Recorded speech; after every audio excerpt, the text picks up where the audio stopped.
Before this movie begins, I want to point out that I kind of rushed this film, so I'm sorry if it doesn't look that good. And this is a parody of Shed 17, Project J1, and Tobias and the Half Pariah. All content belongs to their owners. And this is a parody. This is not meant to be canon to the real series or anything else. This is just my own imagination. Just my own version. Okay, enjoy the film.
These characters have lived on Sodor Island for a while, and they have been good.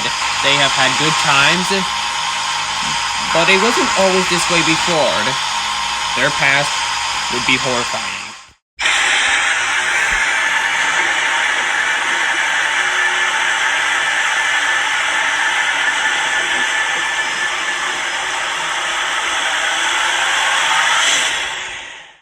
The island of Sodor was created during World War II. The island served as a detention camp for Germans living in England. That's how Professor came to be here. Professor Alfred Goetze, a former Nazi, left and then fled the country.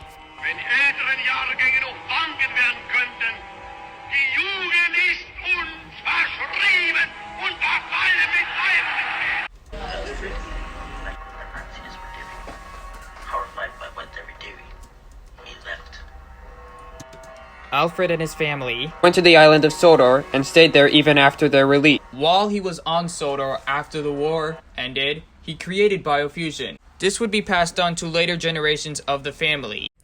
Alfred also had an interest in characters. The interest in characters was in the Goetze family for a long time. Even Wilhelm and his son Hans had an interest in characters.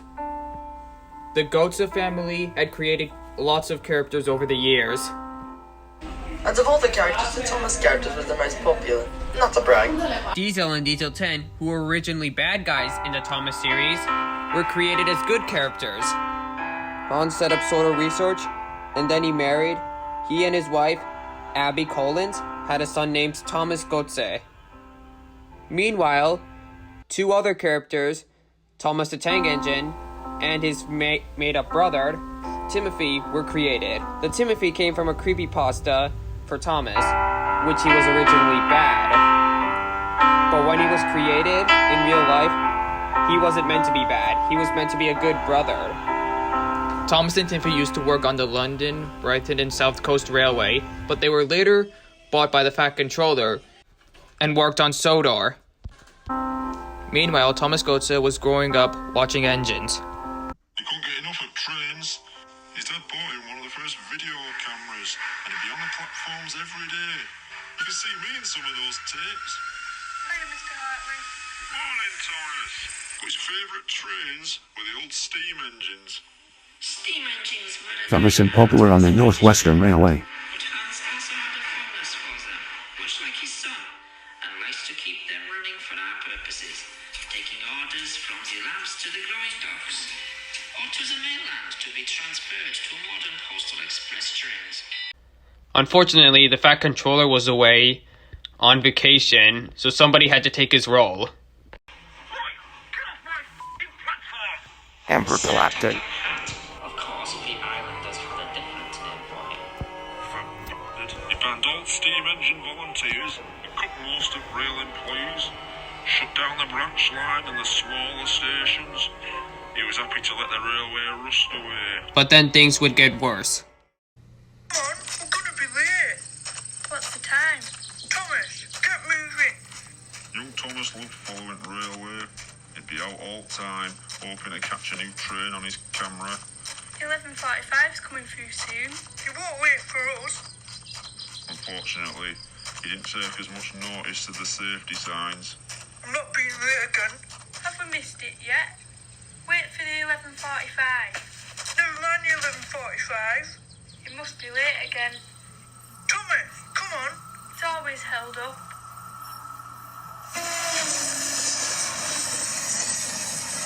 The accident horrified and devastated many people, including Hans, who disappeared into the labs, until his father Wilhelm came.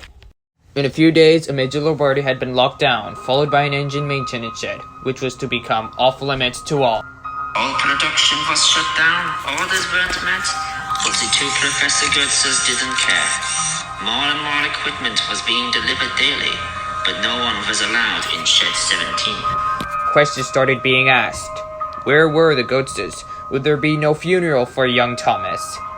And where was the body? They'd arranged for Thomas to be transferred to a mainland hospital. He'd been taken to the complex but was never moved by rail. We all assumed the obvious, he was still in lab.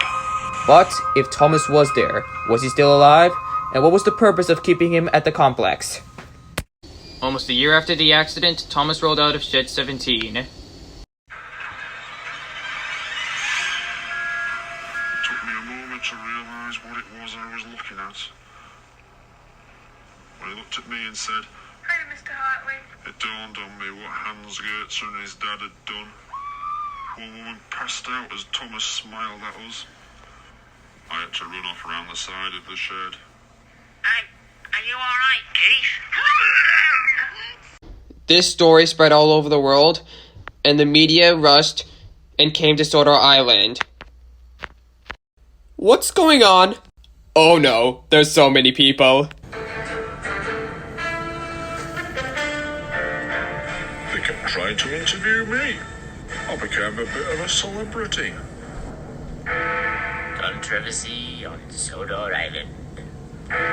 Questions asked about science ethics. It's fair to say I was pretty nervous at times, Joined now by Keith Hartley. but I think I put on a brave face.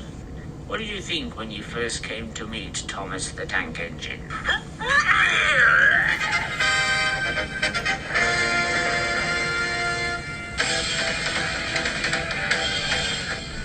Most of my mates said I looked pretty good on telly. The mayor said I'd represented the people of Sodor very well. It's important to show you're confident when people are asking you awkward questions. Good evening. An act of mercy or a crime against humanity.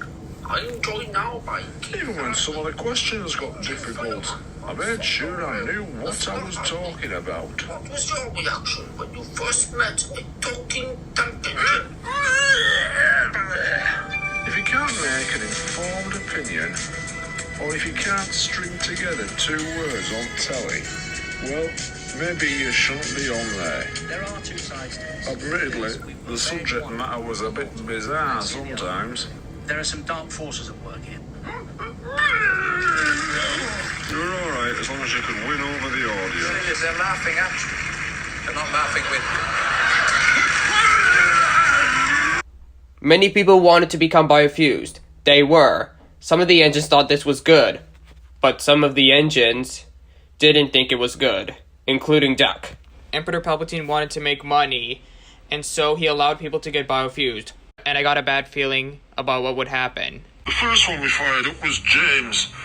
He didn't have the money some of these people had, and so agreed to basically sign his life away if they wanted to experiment further, or to take massive risks like this. As usual, the Emperor family Palpatine. had everything recorded. All kept classified, you understand?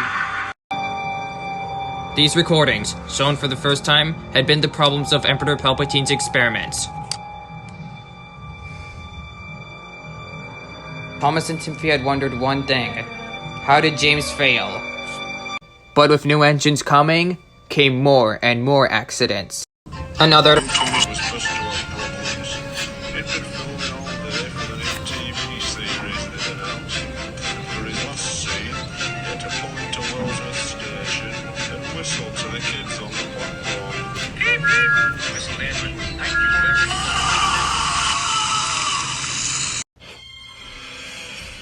Sadly, this was only the first in an increasing number of incidents. One person was biofused and was named Windlifter. However, he could never fly. In an experiment kept secret until now, Mavis the car was to be the first biofused car used. We fueled her up and everything seemed fine. Then things got out of hand. The diesel began to burn her internal organs. Everything organic in the engine was soon burning. Have you ever heard a locomotive scream in pain? We tried rinsing out the fuel tank with water, but by then it was too late. Mavis's body would be kept under lock and key indefinitely, and in an unexpected U-turn, Emperor Palpatine would ban biofused cars. Windlifter. He was never told why he couldn't fly, but the decision would keep him alive, if only for a little while longer. People weren't just getting biofused into engines, they were also getting biofused into characters. This YouTuber, Victor Tanzik, had an engine model that was him. He became biofused into that engine. This kid named Tony loved Iron Man, and he finally got his chance to become Iron Man when we did an operation. He even got his own mech, but there were some problems. We had to ban him from using his mech ever again until we could find out what the problem was, but he was okay with that. Something you should know, there were 4 engines that were based off engines that were already created. There were 2 Thomases, 1 James, and 1 Percy. The people who became them, they had an interest in those characters and wanted to become them. Thomas Gotha was always fond of Thomas the Tank Engine, so I can guess that's why his father turned him into a trend that looked like Thomas the Tank Engine. But of course, people were able to tell the difference. There was another character who got biofused into an engine inspired by one that was already created, but we'll get to that later. 2 people were biofused into characters based on Kai and Zane. They were killed, but that wasn't the real Kai and Zane. We'll get to them later. This footage shows engines being displayed to tourists during the off-season. Many of these engines were failed biofusion experiments, who were too ill to work, or were already dead. They had to put a stop to that, though.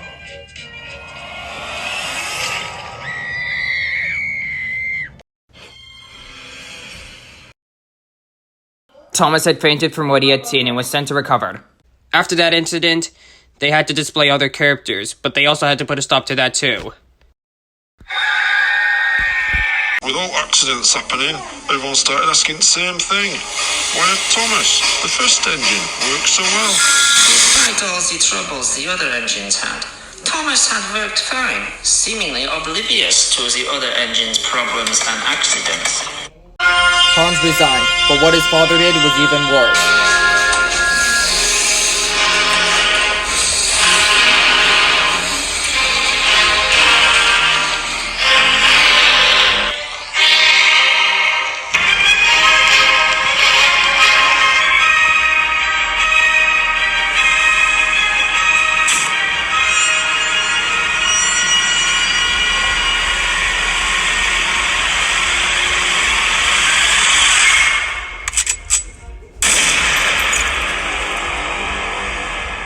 Professor Wilhelm couldn't come to terms with what was happening to his engines, and took the only course he thought he could take.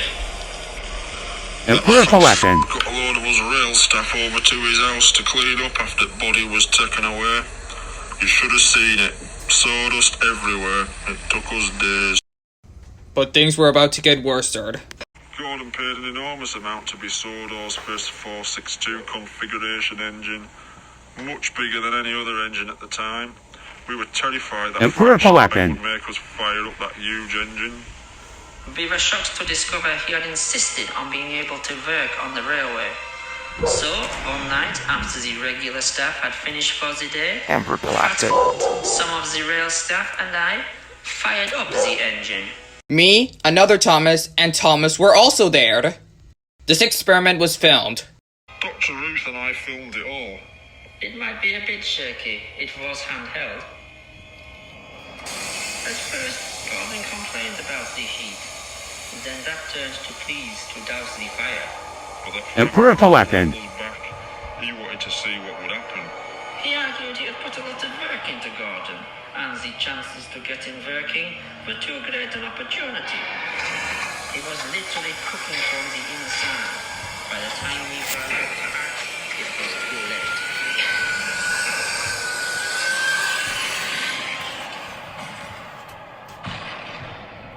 I wasn't as near to him as some of them. All I could do was run. I was lucky to get away with some singed clothes. Others weren't so lucky. Seriously? The fateful few hours following the accident would seal the fate of the island research. Emperor The Paladin. man stopped us trying to put out the fire, insisting that any evidence would fall back on us. He kept repeating, "This was all your fault. You knew the dangers. You're legally to blame." He stopped us calling for ambulances or the fire brigade. We told him, these are injured people here. They're going to die unless we do something. But he kept saying, no one from the outside can come in. No one can see this. Finally, someone suggested we airlift them to hospital. Window He was sitter. banned from flying for his own safety, but we thought the risk was worth it. Fueling Mind Harold was lifter. a nervous experience. Would he have the same reaction Mavis had? We all breathed a sigh of relief and loaded the injured people aboard. Then it all went wrong.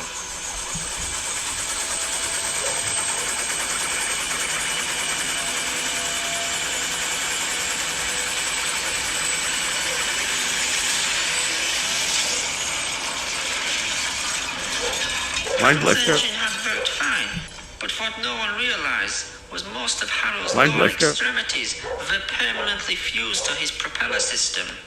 As Windlifter's propellers began to spin, vital organs would be drawn into the motor blade, tearing him apart. This is so annoying. It's one failure after another. No, don't get angry, Thomas. Well, now there was no covering it up. The smoke could be seen all morning, but news people were here in an instant. We were told to close gates and start clearing up the mess ourselves, with some help. Spencer was a large engine who had been working on the railway, and he had become popular. Henry was called into the yard to help tidy the mess. Working mostly at night, he would cart away the wreckage under cover of darkness. We had to work quickly and quietly. Henry would cart wreckage from the yard away to the sea. Then one night, the points were set wrong, and we were diverted to another shed. Spencer had been sent to set 17, which was off limits. It was dark, and these sheds all looked the same. I unlocked the doors and Henry rolled in. I didn't see what Henry saw, because as soon as he put his head through doors, he bolted and reversed out. Keith locked the shed up without seeing what was inside. But Henry had seen it all. We wouldn't even dare talk about that shed, more than our job's worth. But Spencer decided to speak up and confront Emperor Palpatine. That night, he arrived to see Emperor Palpatine. I don't know what was said in there, but there were raised voices at times. They had a shouting match for 10 minutes.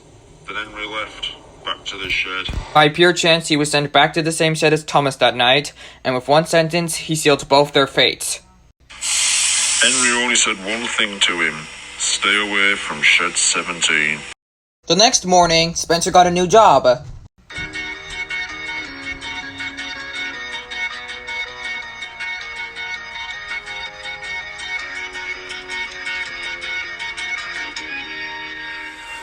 The Flying Kipper route ran through the night, delivering fish from the docks to the mainland, across the highest altitude line in the country. That old line was treacherous at best, but when Henry was put on there, in the middle of winter, it was a death trap. Fish was delivered by road normally. The flying keeper line was never used, so it came as a shock when it was reopened. That Emperor fat Palatin. always hated Henry. He didn't like his cheerful manner, and he clearly had other lifestyle choices when he was a human. Emperor Palatin. Wanted Henry away from the other engines, and Kipper Run was a death sentence. Spencer had been on the Kipper run for a week. What you're about to see is something that was recreated for kids. This is the train the railwaymen call the Flying Kipper. Can you believe they put it in a kid's story? Of course, that Emperor fact will Palatin. change quite a few of the facts. They couldn't know the points from the main line to a siding were frozen, and the home signal should have been set at danger, but snow had forced it down. As the train approached the most stretches part of the line, unnoted that Spencer, his driver and fireman, that the points had diverted them to the adjoining siding, and right into the path of another train.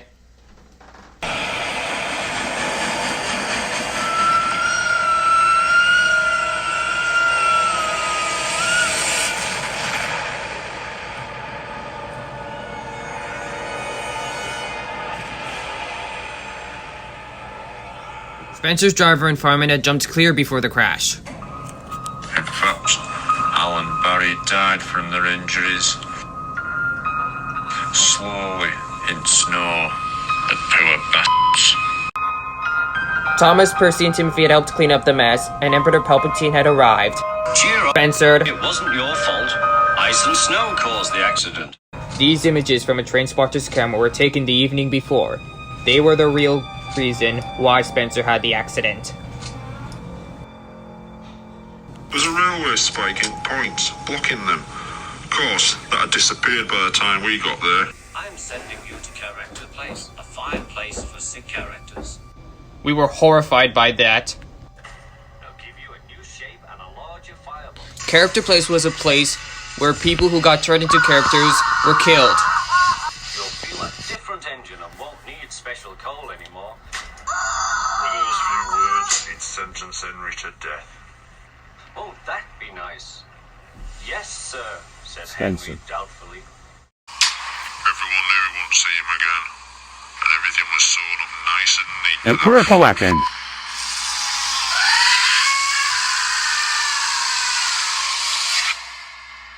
As news got out about Henry's accident, it didn't take long for Thomas to realise Henry had been disposed of because of what he knew. The next evening, Thomas had been put on his own for the night, under what was left of his own Steamies set off to Shed 17. He had a small amount of burning fuel in his firebox, but he was mostly moving under his own strength. It took Thomas 3 hours to get to the complex. The effort to get there nearly killing. He arrived at midnight. He made his way to the shed where he was created and found the answers to his questions and many others. Since soda research had become producing biofuels vehicles, the world had asked, why had the first biofusion operation worked so well, but nearly every operation since had failed? Sadly, Thomas found the reasons inside.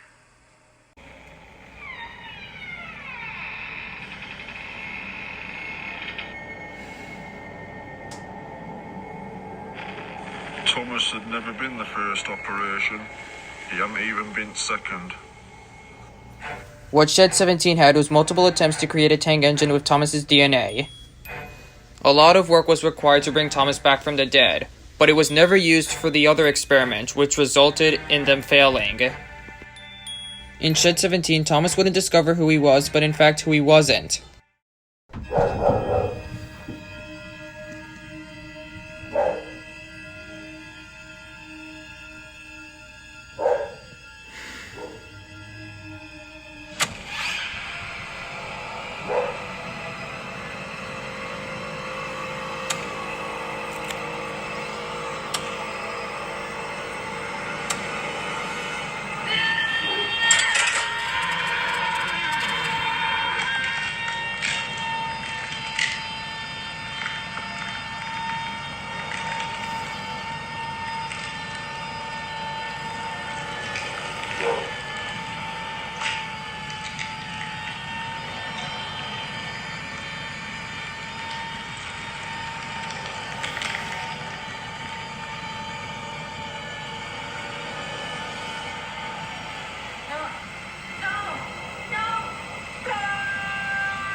had no idea he was only one of many clones. None of us did. But I guess as time passed, we stopped asking all the questions we had at first. We were just glad our friend was back with us. He could work for us. He became our servant in a way. Someone who drew in the crowds, helped create jobs, was eager to work. Thomas always thought of us as his friends. Sadly, over time we came to think of him as just really useful.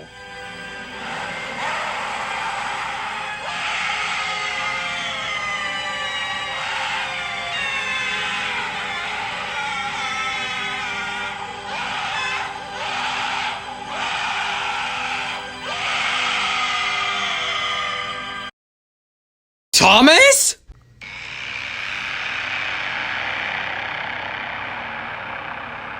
How did this happen to him?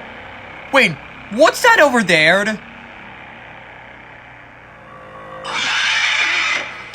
What the? Uh-oh.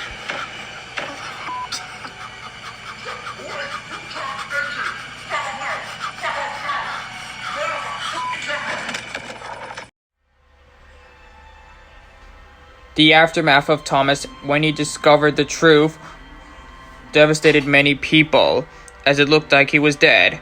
However, he would be taken away to be reconstructed.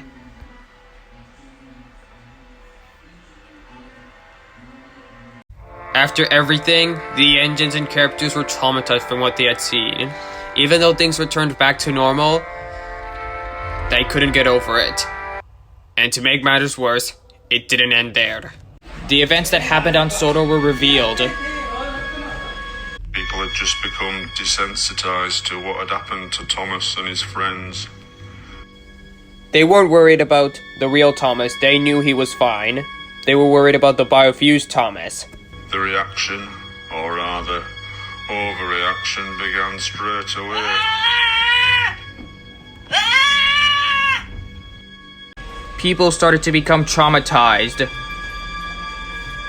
After the Thomas incident became public, the tourist trade began to dry up. People stopped coming to Sodor for biofusion operations, and so there were massive layoffs on the railway itself. Numerous attempts were made to salvage the Jewish trade on the land. Finally, in a last-ditch attempt, the railway was promoted, with an ill-judged celebrity endorsement with footage.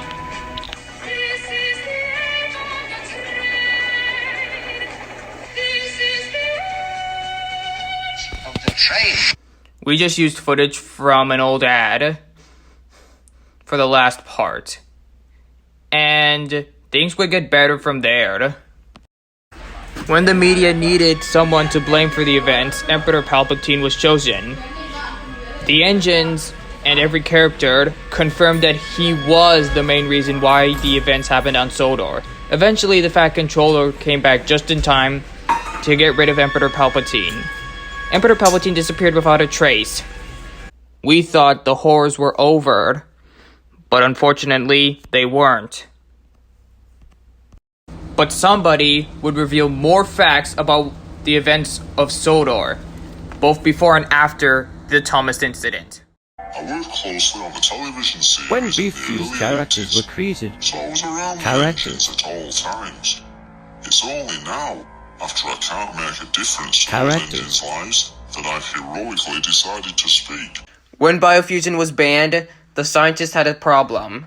Some people were still in the biofusion process. Being in process is the last place anyone wants to be. They had to complete their procedures quickly, or they'd be left to die. That meant turning them into the simplest form of life that existed. Rolling stock. It was difficult for them, especially since they couldn't really produce long-term memory really well. They were the lucky ones. I can't imagine a worse hell than being rolling a stock. Fortunately, most of them didn't live long.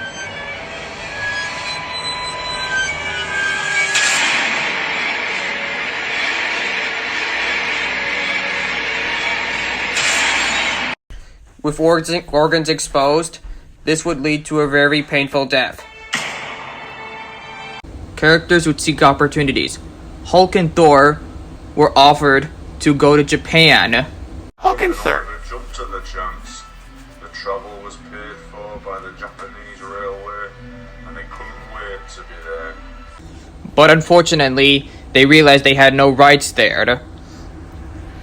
They found out their true fate. Hulk and Thor were forced to fight each other.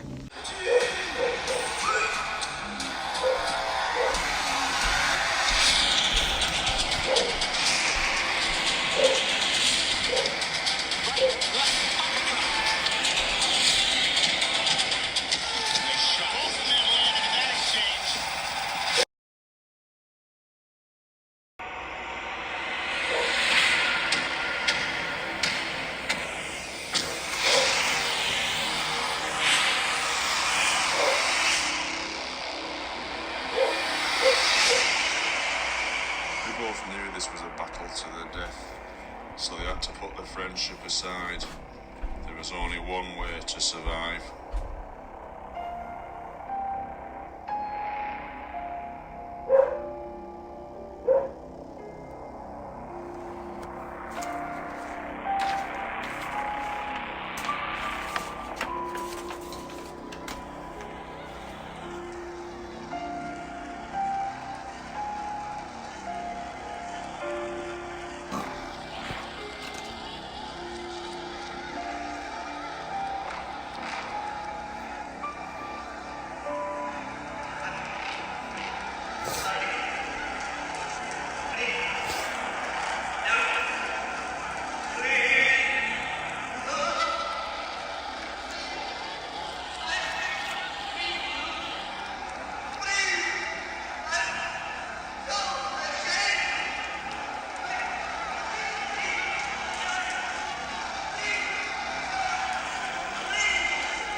The British government had banned the use of biofusion publicly. But one company was using it illegally for personal reasons. Mattel was one of the owners for Thomas. However, they started making some bad Thomas content, which made the characters so angry. In fact, it made Thomas furious, and even more so when he found out they were doing a reboot that was so bad he actually sued them, meaning their company went out of business. However, this made them furious, and they vowed to get revenge and take control of Thomas, so they formed Mattel Logistics. The leader of Mattel Logistics wanted revenge too, but for a different reason. Chris Savino used to be the creator of The Loud House, a show based on the Loud family. But then he started making some bad episodes, including No Such Luck, which resulted in Lincoln being kicked out by his family. The No Such Luck episode made people enraged, and they even thought the Loud family was bad. But Thomas and his friends knew that the Loud family was a good family and they would never kick anybody out of their house. So they decided to see what was the matter. They found out a horrible truth. Chris Savino was actually forcing the family to do whatever he wanted them to do and threatened them if they refused to do so. When Thomas and his friends saved them, they told everybody the truth, which made them enraged. Things got worse for Chris Savino. Hooligan! Nobody ever liked what Chris Savino ever did. Chris Savino was fired by Donald Trump. Chris Savino, you must leave the island of Sutter and never return. But sir, I'm sorry. You're sorry? Sorry's not gonna help, Chris Savino! Get off my island! Chris Savino left the show. Everybody was relieved that the Loud family was innocent, but they were worried that Chris Savino might come back. So Thomas and his friends were going to make sure that Chris Savino would not cause any more problems. But Chris Savino was enraged and even blamed Thomas for his downfall, and he wanted revenge. Chris Savino decided to join Mattel Logistics to get revenge. He was neck deep in secret government research. His biggest dream was much more sinister. Project G1 was what Chris Savino was working on. It involved dead characters' remains being deprogrammed. They would then be reprogrammed to take any form necessary. Engine remains being reused to form anything they wanted. ID project. These cells have their DNA instructions removed. Biofuel stem cells, which can then adapt and assume any form necessary. It is for this purpose we have begun making extensive research into twins. Blue and Jewel were biofused characters married, but during Jewel's operation, a second Jewel was created. People started to notice just how many twins were being created on the island, but the questions were brushed off or ignored. Metalogistics collected characters to study. Metalogistics wanted to study twins, so while Blue and Jewel went into hiding, the second Jewel would be taken by Metalogistics to be studied. Metal logistics. Scientists interested in how twins were created. It was the abilities they had because of it. Think of it. A willing human participant, not just controlling a weapon, but becoming the weapon. Biofused tanks. Their faces were hidden away. And I'm not gonna lie, but those tanks were pretty funny.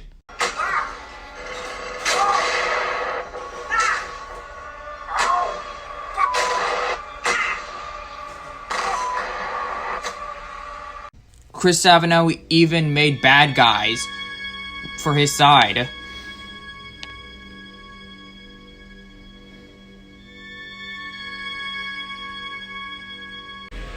Chris Savino was the real reason why Emperor Palpatine was controller of the railway, so that he could get revenge. When that failed, he joined Metalogistics. Chris Savino focused on Project G1 a lot. Think of the possibilities. A weapon dropped into a city that can take any form it wishes and adapt any organic material it finds. Whole communities of people removed and left empty for occupation. Stage 1 is the secure storage of biofused genetic matter in stasis. Stage 2 will involve the release of this material, in secure conditions of course. To release this material in an uncontrolled state would be disastrous. There was nothing they wouldn't try in that place, even experimenting with mirrors.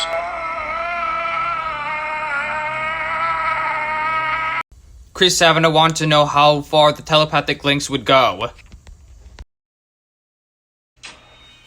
For one set of twins, the link would go too far. While unseen horrors were administered on Mario, it was observed in full detail, the torture that had an unbreakable bond with his twin Luigi that would tear him apart.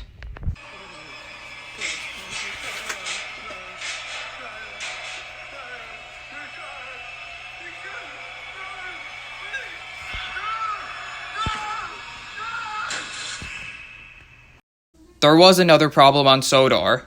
Steamies, we called them. They started out as rail enthusiasts, train spotters. They loved engines, but where was the harm in that? But when living engines were introduced on Sodor, they couldn't get here fast enough. Most were seen as enthusiastic volunteers on the railway, some getting permanent jobs. Now the Steamies' obsession with engines involved mistreating them. James was a favourite engine. Sometimes every night for weeks, they'd gather at the turntable and play Spin the Engine.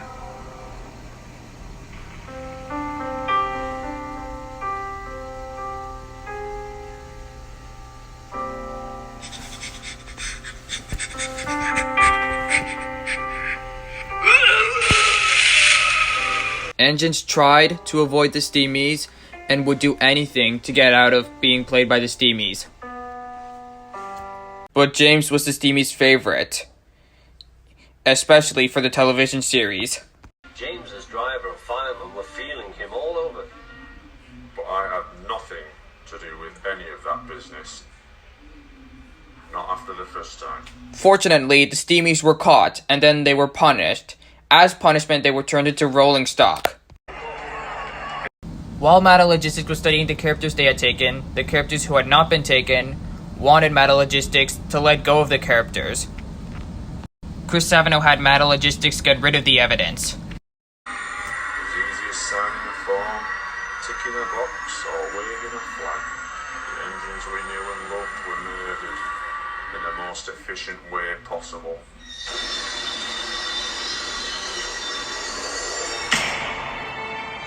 Most characters escaped, not wanting to suffer.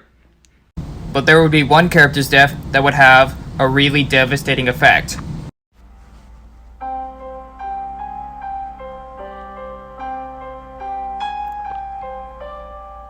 They'd spent 30 years together, just looking into each other's eyes, forgotten by us all, and as happy as any of us could ever hope to be. When Metalogistics got rid of the twin, due to the telepathic link, the other twin had the same fate.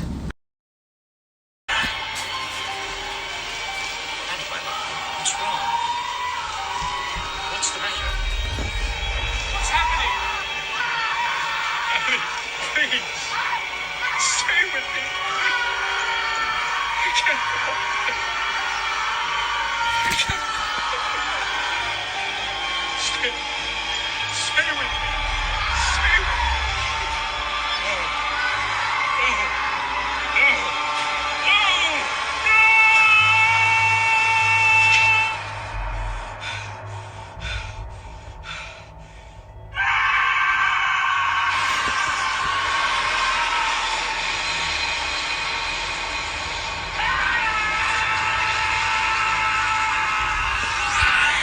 But Blue had to escape.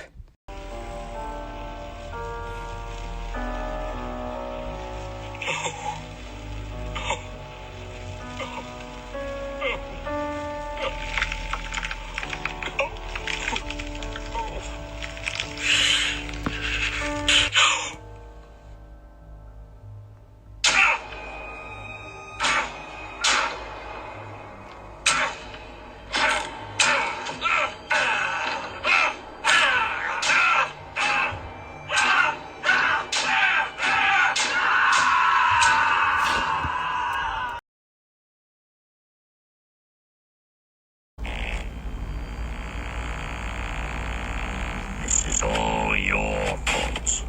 You'll never laugh at me again. The rights of biofused engines will be ignored no more. The secrets of Sodor will be revealed. The state-sponsored torture of engines must be stopped. To get revenge for the death of his wife, Blue wanted to free all characters. So he made the Sodor Liberation Front. And we will not stop until the island of Sodor is recognized as a refuge for all engines. Meanwhile, the remains of the engines will be disposed of. The biofused dead matter was disposed of at the Blue Mountain Quarry. It was a mystery where the remains went. Oh, we can get them do pretty much anything we want to. You know, a bit of the black stuff. Yeah, bit of the black stuff. Ferdinand's addiction to Welsh coal was used to force him to work.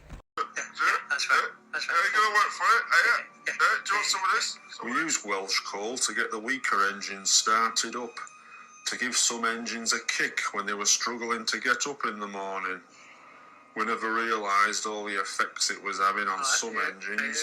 Here they come, man. No? Now, what are you looking at me for? Oh, let's all look at funny engine. Is that right? Let's all look at the funny engine. You go look at the funny engine. Using Welsh coal would lead to addiction.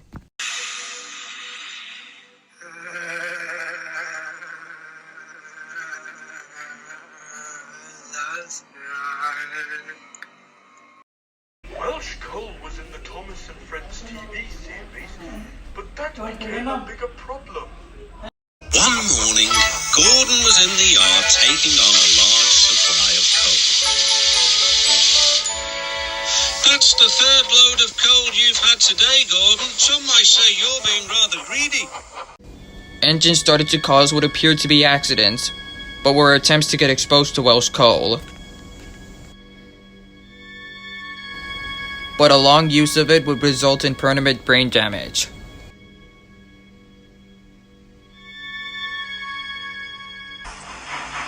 Dealers on the set, violence among the actors. We knew there were a problem when Gordon started talking to the voice in his head, telling him to do things, bad things. Yes, said Gordon, I will. Mattel Logistics did not want to get any more bad media, so they had to put Project G1 on hold. But Chris Savino had gotten enough characters, even Joe. Joe's story was a bit of a morbid and sad story. Smudger worked on the Mid-Sodor Railway. The mine the engines worked on didn't make much, but it was enough to keep them going. Smudger was moved there because of his faults. His wheel alignment was off, meaning he'd come off the rails too often. There was not enough money to fix Smudger's wheels.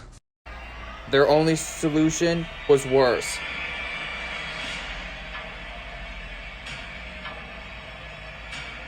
They dismembered him, taking away his wheels and opening him up. The butchers turned him into a steam generator. Unfortunately, when Chris Savino came looking for characters, the narrow gauge engines hid away. But unfortunately for Joe, he was left behind. Everyone had forgotten him. In a way, it would have been better for Smudger if he'd been forgotten forever.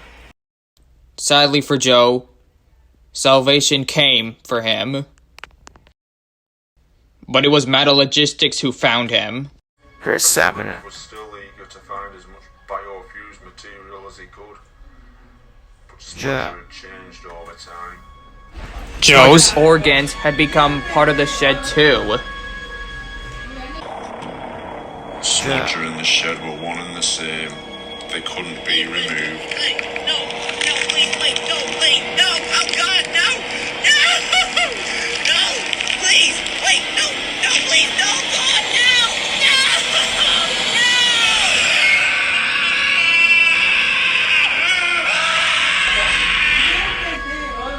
Mattel Logistics was about to get rid of the evidence. That was what they hoped.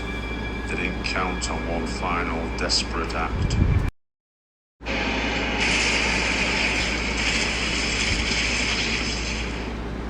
Chris had been driven mad by all the things he'd seen working for the government.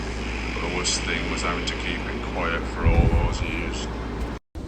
But Diesel 10 wasn't the only one who wanted to stop Mattel Logistics.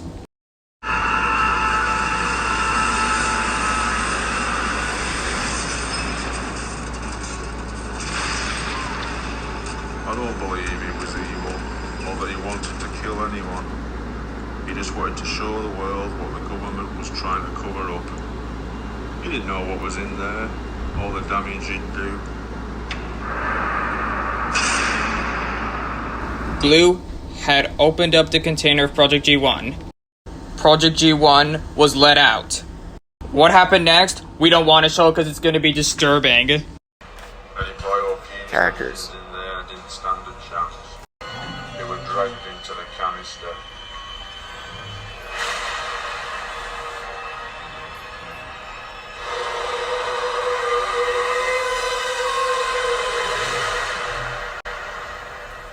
And we all got to see it in its natural state.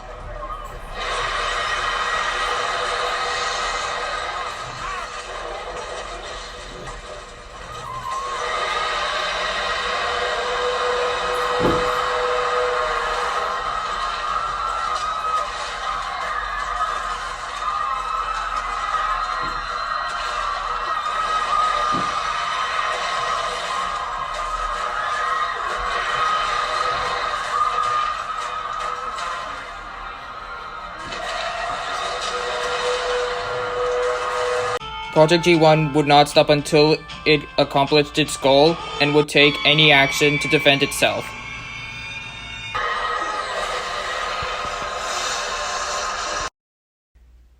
It headed to the Blue Mountain Quarry. Thomas and Lori were also there. They wanted to know what Project G1 wanted. It was drawn here to be with its own kind, the last vestiges of Sodor's engines. trying to find peace. Thomas and Laurie also spotted something else, and they were shocked by what they had seen. Chris Savino had Metalogistics reconstruct Thomas, receiving many operations to be reconstructed as a human being. Thomas was not shown until now. That wasn't the Thomas I knew. That wasn't an engine or a human. It were a creature mutilated by surgeons and engineers alike. Chris Savino was using Thomas for his plan. Now that Thomas was let out, this was the last chance to stop Project G1.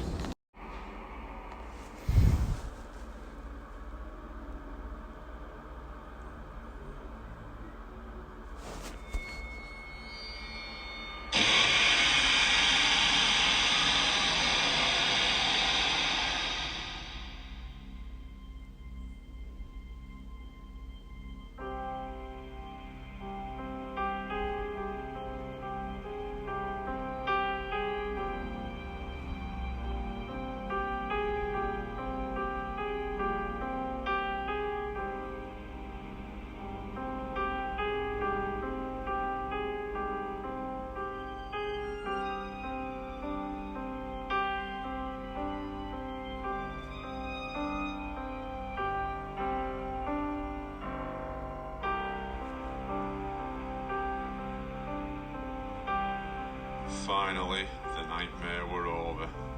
Thomas had found the remains of his friends. His friends had found him. Sodor Island's favourite sons would finally be at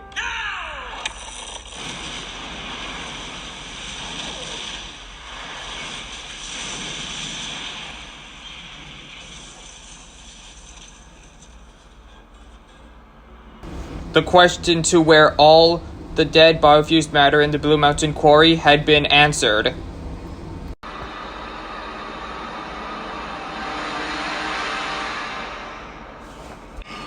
Chris Savino had discovered it and used it as a weapon. He knew the consequences, but he didn't care. He had no care for Thomas at all.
Hey, Thomas, remember us?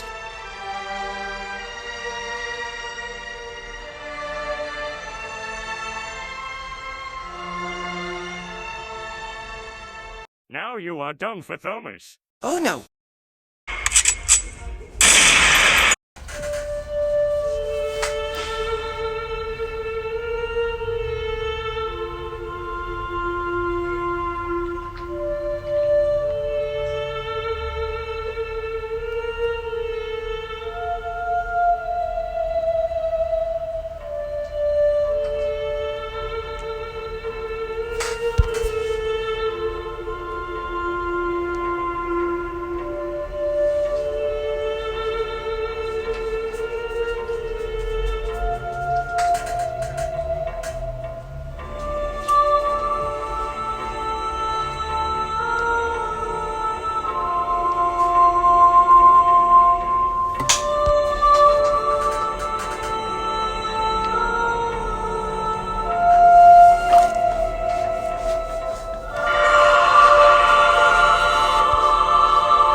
Now you and your friends must die.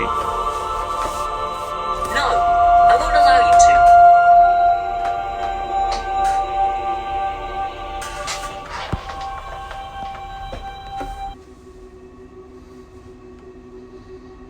to. Thomas, what's wrong? I have some very bad news. Chris Savino killed him. He took away Thomas' life. Thomas is dead? Thomas scarified himself to save me. And now I have to save your lives. Chris Savino is coming after us. He wants to get rid of us. I need your help. We have to stop him. We need to fight him. I can't defeat Chris Savino without you. I can't do this alone. And don't do it for me. Do it for Thomas. He saved my life and now I have to save your lives. Please. Please. Please help me.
Looks like it's starting now. Get ready.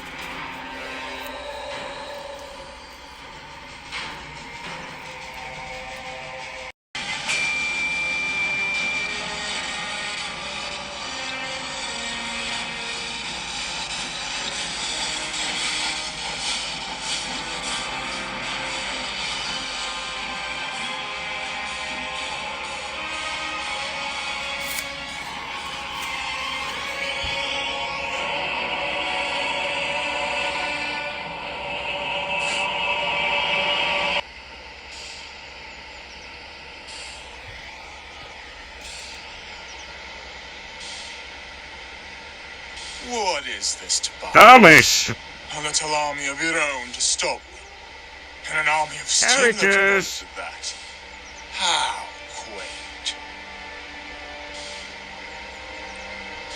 All right, Thomas! Tobias, here's how this is going to work. I will not let you win this, Chris Savino. You tortured the Loud family without any good reason. You cannot just do something what you only want. And you want to get rid of us. But I won't let you. You can never take us down. We can't stop you. We will not let you win. We won't let you stop us. You will never stop us. We will stop you. You can never take us down.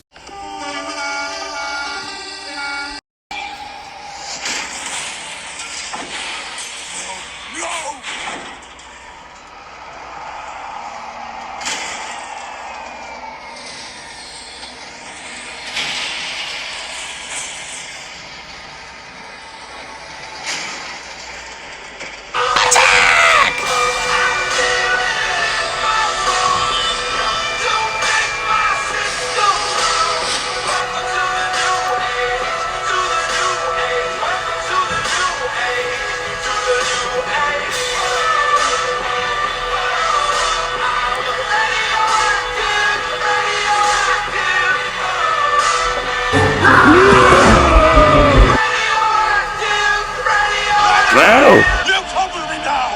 Stay with me! Hurry! Hurry!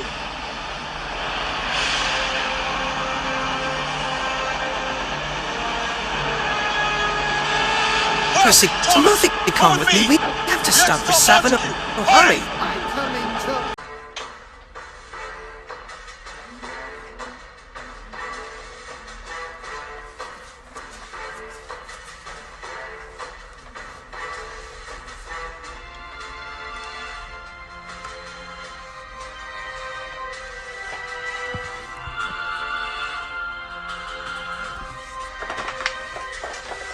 Lure, wait. Hello. We have to stop him.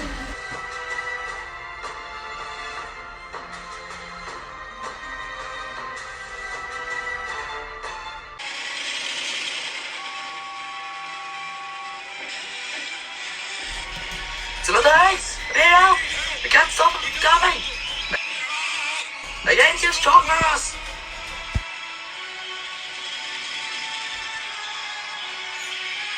Timothy Percy, you help the others' engines. Chris Savino is mine.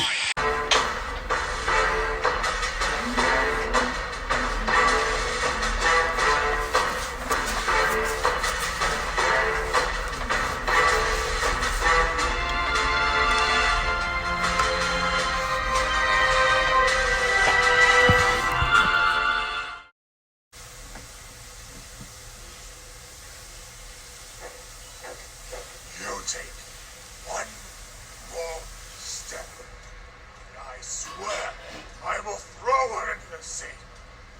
I swear I will. Are you sure about that? You would have already done it if you wanted to get rid of us. You think I'm bluffing? No. I don't bluff. Not when something this important is at stake. So let's try this again. Thomas, You have two choices. Either you let me take you. Or I'm out. die. Now choose. Just let Lori go. It's me you want, not her. I'll let you take me. I'm begging you.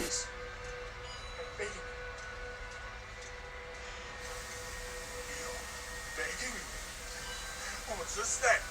Have I made the precious Thomas. for mercy? Look at this. Well, Everybody thought he was so special, but he has no constitution, no force of will. He's weak. Now, well, get ready to hold him down. I want this to be perfect. I've waited so long for this day. And once I'm through with him, I will throw him into the sea where he belongs.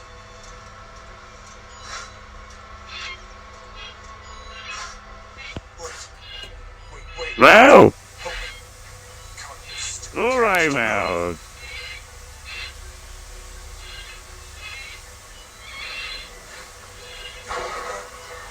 You think I will let you hurt Lori? I won't let you, and I bet you can't stop me from doing this.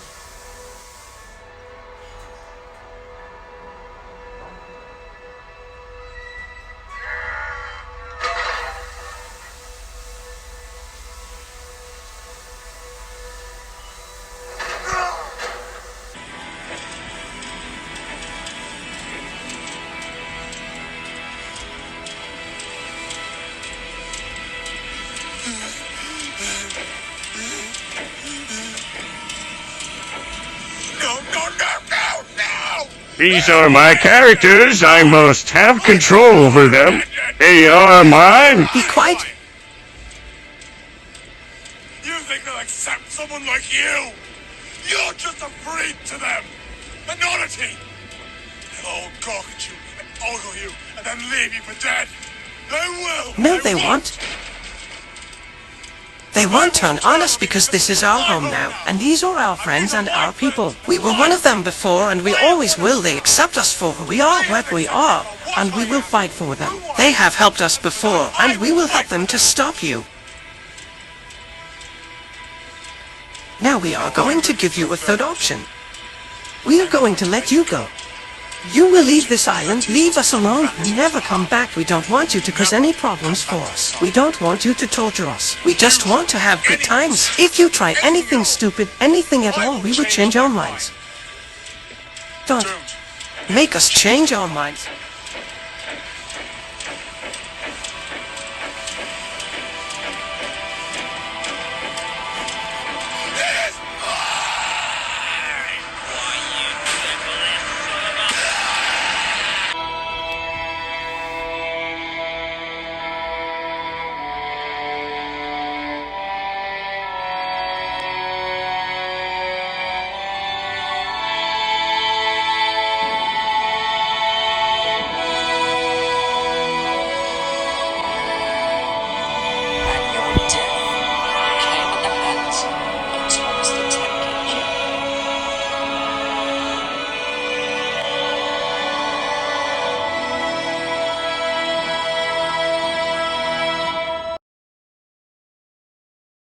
all seem to be in a mess. Don't worry, Chris Savino is defeated. Well, that's a relief. We'll get you all back to normal. And I think some of the bad guys want to change. We should give them a chance. Do you swear to never again jeopardize the safety of this island? Do you swear to work hard and earn your comfortable life here on this island? And do you swear that from this point forth, proud Be part of the Island of Solar. There is nothing more to say. Welcome to the Northwestern Railway, friends. The character's nightmare was over. Now every character could live at peace on Sodor. Everybody was happy. Even the Loud family was happy. They could no longer be tortured by Chris Savino. The characters were all safe and free, thanks to Thomas the Tank Engine. Well, Chris Savino, this is where you are for all the torture you gave. You can no longer cause any harm, and you are not alone. This is where everyone is when they are troublesome.